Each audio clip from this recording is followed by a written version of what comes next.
Hey, this is J'ean Eason with Main Source Real Estate. We got a new series, Somebody Asked Me.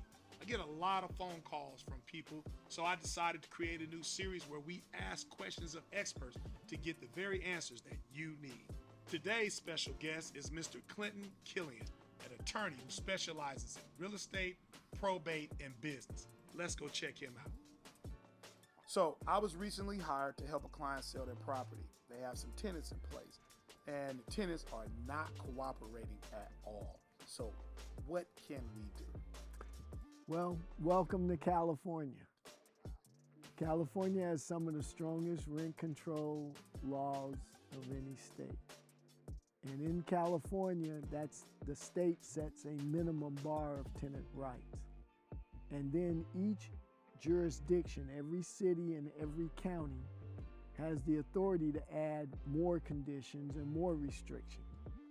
So it depends where the property is. Oakland's rent control ordinance is different from Emeryville, which is different from Berkeley, which is different from Richmond, which is different from San Francisco, which is different from San Jose, which is different from Hayward. So the first thing you have to do is figure out what the local rent control ordinance is and what your rights as an owner/landlord is regarding to your interactions with the tenants. There's a couple of general things you can do.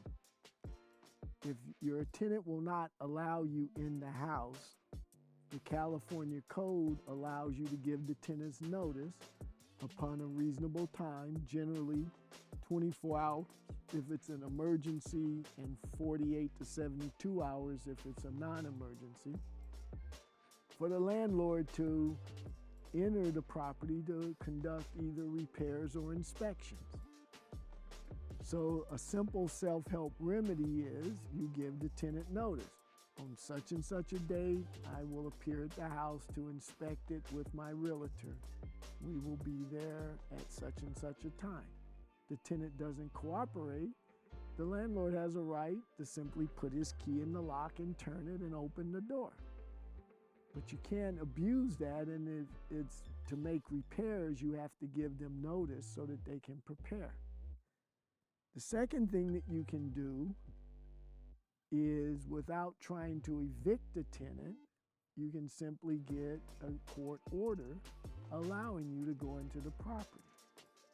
This is very useful if you're in a probate process, because you can get the probate court that has jurisdiction over the property to allow you not only to access it, but to sell it. But the biggest caveat is this: a lease runs with the land. A lease is not your individual interest in the property and the tenant's individual interest. The lease connects to the property.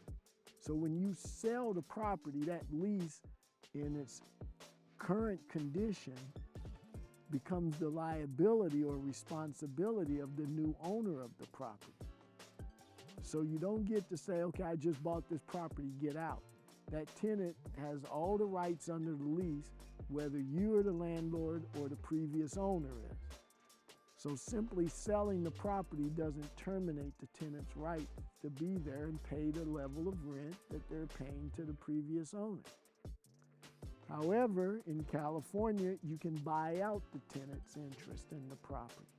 You can negotiate the tenant to move out for a certain payment.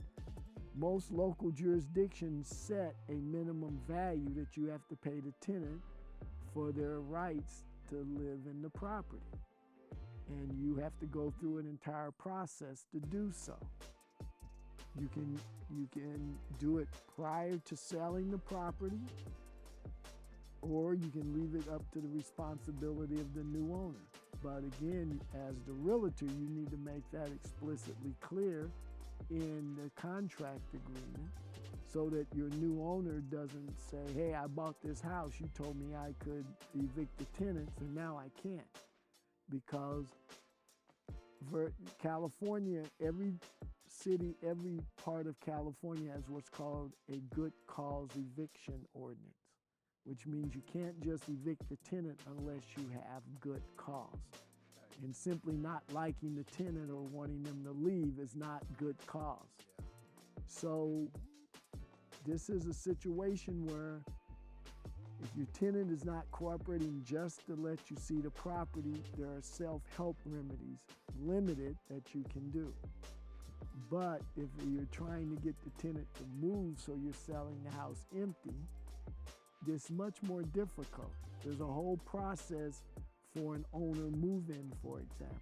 If the person buying the house says, hey, this is going to be my home, I want to move in as the owner and live here as my primary residence.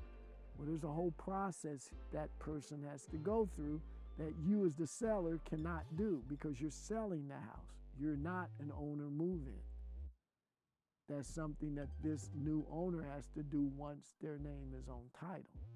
So there are a lot of procedures and a lot of curves that you have to be sure you navigate properly before you interact with a tenant, because in California, a tenant can sue you for improper actions as a landlord. Wow, great episode. I want to say thanks again to our special guest, Mr. Clinton Killian. And just remember, somebody asked me, and I'm going to ask them. Tune in next time.